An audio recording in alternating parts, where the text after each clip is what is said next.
దాడులతో తన ప్రయాణాన్ని ఆపలేరన్నారు సీఎం జగన్. ధైర్యంతో అడుగులు ముందుకేద్దామని పార్టీ నేతలకు సూచించారు. దేవుడి దయ, ప్రజల ఆశీర్వాదం ఉన్నాయని నాయకులతో అన్నారు. ఎవరూ అధైర్యపడాల్సిన అవసరం లేదన్నారు. కృష్ణా జిల్లా కేసరిపల్లి స్టే పాయింట్ వద్ద సీఎం జగన్ను కలిశారు వైఎస్ఆర్సీపీ కీలక నేతలు. ముఖ్యమంత్రి నుదిటి గాయంపై వాకబు చేశారు. సీఎం యోగక్షేమాలను స్వయంగా అడిగి తెలుసుకున్నారు. ముఖ్యమంత్రిపై హత్యాయత్నం ఘటనపై తీవ్ర విచారాన్ని వ్యక్తం చేశారు. వైఎస్ఆర్సీపీ తిరిగి అధికారంలోకి రావటం ఖాయమని, బస్సు యాత్రకు వస్తున్న విశేష ఆదరణను చూసి తట్టుకోలేక ఈ దారుణానికి పాల్పడ్డారని ముఖ్యమంత్రితో పార్టీ నేతలన్నారు. తనను కలిసిన పార్టీ నేతలు అందరినీ చిరునవ్వుతో పలకరించారు సీఎం జగన్. జననేత ముఖంపై చిరునవ్వు చెదరలేదు. చిరునవ్వుతోనే పార్టీ నేతలకు ధైర్యం చెప్పారు.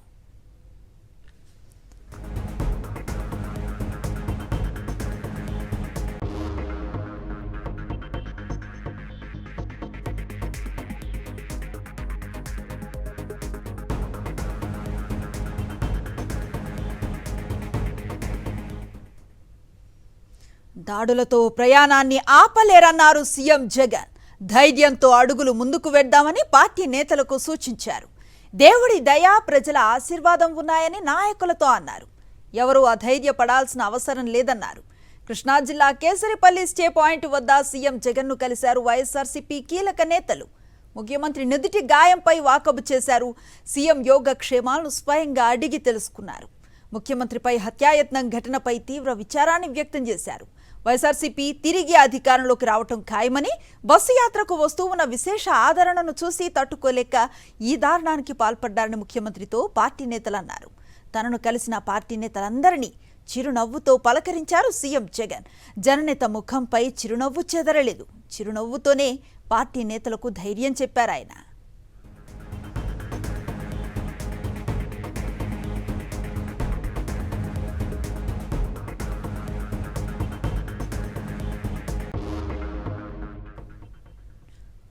సీఎం జగన్ చేపట్టిన మేమంతా సిద్ధం బస్సు యాత్రలో పాల్గొనేందుకు ప్రజలు కదం తొక్కారు.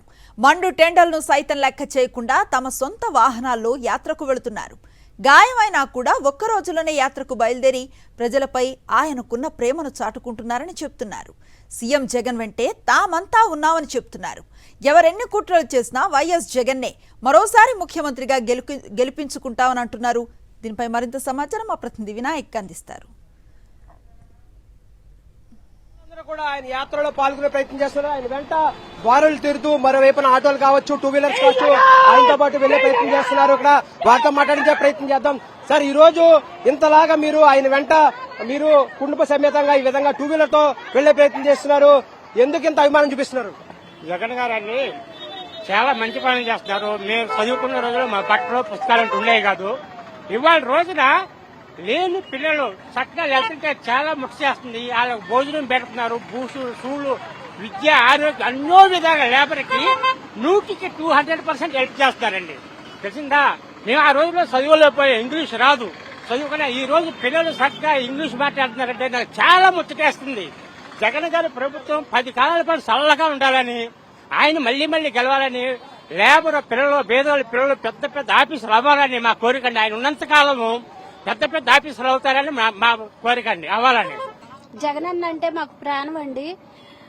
ఆయనకి అలా జరిగినందుకు చాలా బాధపడుతున్నాము. ఆయన పేదలందున బాగా చేయగలుగుతున్నాడు. ఆయనే మళ్లీ మళ్లీ సీఎం కావాలని. జై జగన్.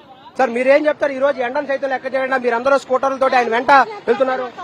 ఈ ఒక్క ర్యాలీ మాత్రమే చాలు జగన్మోహన్ రెడ్డి గారు మళ్లీ ముఖ్యమంత్రి అవుతారంటానికి. ఎందుకంటే కనీసం 10 కిలోమీటర్ల నుంచి ప్రజలు పరుగులు తీసుకుంటూ వస్తారు. నిర్మానుష్యమైన ప్రదేశాల్లో కూడా పరుగులు తీసుకుంటూ వచ్చారు. ఆయన గాని వాళ్ళ నాన్నగారిని గాని రాజకీయంగా ఎదుర్కోలేక వాళ్ళ భౌతికంగా లేకుండా చేయాలని చెప్పేసి ప్రయత్నాలతోనే ప్రజలకు దూరం చేయాలనే ఒక ఆలోచనలతోనే ఈ యొక్క మొన్న జరిగిన దాడి కూడా జరిగింది ఆయన మీద. కాబట్టి వాళ్ళ ప్రజలు గుండెల్లో పెట్టుకుని కాపాడుకుంటారు. కొంతమంది ప్రతిపక్ష నాయకులు ఏం చెబుతున్నారంటే అది కావాలని చేయించుకున్నారు అని చెప్పేసి చెబుతున్నారు. వాళ్ళకి ఆల్రెడీ ఆయనకి ఎటువంటి దెబ్బ తగిలింది, ఎంత ఇబ్బంది పడుతున్నాడు చూడటానికి సగం మంది వచ్చున్నారన్నమాట ఒక ఓదార్చడానికి. అంటే ఏం లేదు, మొన్న అంతా దెబ్బ తగిలింది, కరెంతకు తగిలి ఉంటే ప్రాణం కూడా పోయేది. ఇటువంటి సందర్భంలో ఆయన ఒక 2-3 రోజుల పాటు రెస్ట్ ఉండాలంటే కేవలం ప్రజల కోసం కేవలం ఒక రోజు మాత్రమే విరామం తీసుకుని మళ్లీ ఆయన యాత్ర కొనసాగిస్తున్నారు. ఎలా అనిపిస్తుంది అంటే ప్రజల కోసం ఆయన పడుతున్న తపన కావచ్చు, 4.5 పాలనలో ఆయన ప్రజల కోసమే ఆయన పరిపాలన చేయడం కావచ్చు, ఏమనిపిస్తుంది? ప్రజలు ఎప్పుడు కూడా వాళ్ళు ప్రజల కోసమే వాళ్ళ జీవితాన్ని త్యాగం చేశారండి. ఎందుకంటే ఇది నిన్న తగిలిన జబ్బ చాలా తిన్నది.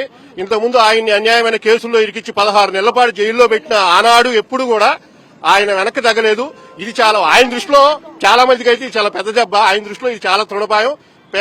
ప్రజలు చూపించే ప్రేమాభిమానాలు గొప్పది. ప్రాణాలు సైతం లెక్క చేయకుండానే పేద ప్రజలు, లేదంటే ఆయన కూడా ధనికులతో పాటు చేరి ఏదో ఒక కూటమిలో చేరిపోయేవాడు. పేద ప్రజలనే కూటమిగా ఏర్పాటు చేసుకున్నాడు కాబట్టి వాళ్ళనే నమ్ముకున్నాడు. వాళ్ళతోనే ఆయన జీవితం అని చెప్పేసి ప్రాణాన్ని త్యాగం చేసి ముందుకు రావడం జరిగిందనమాట.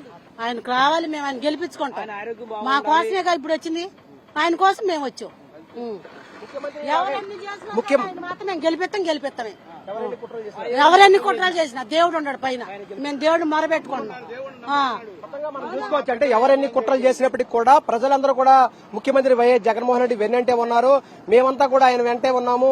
గన్నవరం ప్రజలే కాదు, యావత్ కృష్ణా జిల్లా ప్రజలే కాదు, రాష్ట్ర వ్యాప్తంగా ఉన్న ప్రజలందరూ కూడా మేము ఆయన వెన్నంటే ఉన్నామనేది ఇక్కడ ప్రజలు చెప్తున్నారు. వీడియో జర్నలిస్ట్ ముత్యంతో కలిసి వినాయకరావు, సాక్షి టీవీ. మేమంతా సిద్ధం బస్సు యాత్ర నుంచి.